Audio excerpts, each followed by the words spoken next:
আমি যখন ছোট ছিলাম তখন আমাদের বাসায় একটা খালা কাজ করতো। তো সেই খালা মানে আমাদের বাসায় আসার আগে অন্য আরেকটা বাসায় ছিল। তো সেই খালার হাতের রান্না এতটা মজা ছিল যে প্রত্যেক দিন তিনি হচ্ছে নতুন নতুন কোনো রেসিপি ট্রাই করতো বা হচ্ছে বিকালের নাস্তায় বিভিন্ন রকমের আইটেম রান্না করতো। তো আর আমিও এত প্রশংসা করে ওর খেতাম, মানে খেতে অনেক মজা হতো। তো ওর হাতে রান্না মাশাআল্লাহ অনেক ভালো ছিল। তো খালার রান্না খেতাম আর হচ্ছে অনেক প্রশংসা করতাম ওর। আর ওই খালা অনেক খুশি হয়ে যেত। তো ওই খালা হচ্ছে যখন আমি রেসিপি খেতাম, মানে যে কোনো বিভিন্ন আইটেম বানাতো, তখন এত মজা করে খেতাম যে ওর খুব প্রশংসা করতাম। আর ও হচ্ছে বিভিন্ন ধরনের গল্প শোনাতো। মানে হচ্ছে আমাদের বাসায় আসার আগে ও অন্য যে বাসায় কাজ করতো, তো তাদেরকে নাকি চৌধুরী বলতো, তারা নাকি অনেক বড় লোক, তাদের বাসায় কাজ করতো। তো হচ্ছে তারা বিভিন্ন রকমের আইটেম খেত, এটা সেটা নানান রকমের খাবার খেত আর আমাকে গল্প শোনাতো। আর আমি হা করে তার গল্পগুলো শুনতাম। ছোট ছিলাম তো, মানে ইন্টারেস্টিং লাগতো আমার কাছে বেশ। তো হচ্ছে ও আমাকে একদিন বলছে যে একটা মজার খাবার বানাবো তোমাদের জন্য। তো আমি বলছি ঠিক আছে বানাও। তো সে দেখছি যে এইরকমভাবে টুকরো টুকরো করে আলু কেটে নিয়েছে, তারপরে যে সমানভাবে যেরকমভাবে আলু কেটেছে ঠিক সেই রকমভাবেই পেঁয়াজ মিশিয়েছে, মরিচ মিশিয়েছে। আমি একটু বাইরেটা দেখছি, কারণ একটু আগে ঝুম এত বৃষ্টি হলো, আর বৃষ্টির মধ্যে একটু ভাজা পোড়া খেতে না সবাই আমরা পছন্দ করি। আর এরকম একটা মুচমুচে যদি পাকোড়া হয় তাহলে তো আর কোনো কথাই নেই। তো এর মধ্যে হচ্ছে মরিচ মিশিয়ে দিয়ে মানে বেসন মাখিয়ে নিতে হবে, মানে পরিমাণ মতো বেসনটা মাখিয়ে নিতে হবে, তারপরে হচ্ছে তেলে ভেজে নিতে হবে।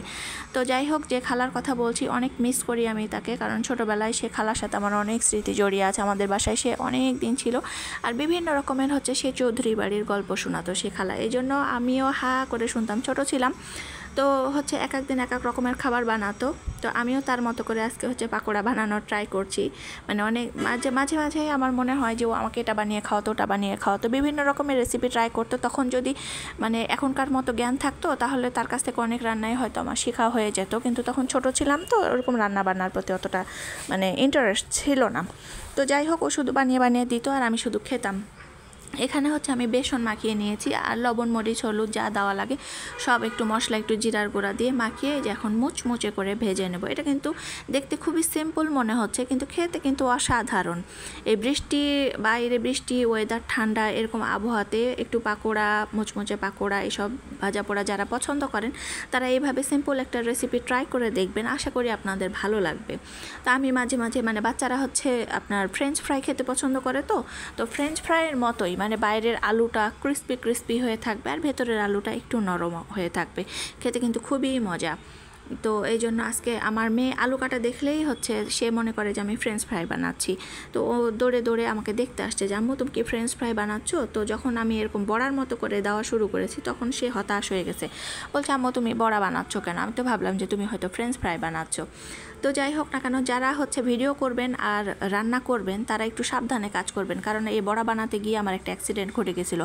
মানে আমার হাতে ধাক্কা লেগে আমার ফোনটা কিন্তু তেলের মধ্যে পড়ে গিয়েছে। সাবধানে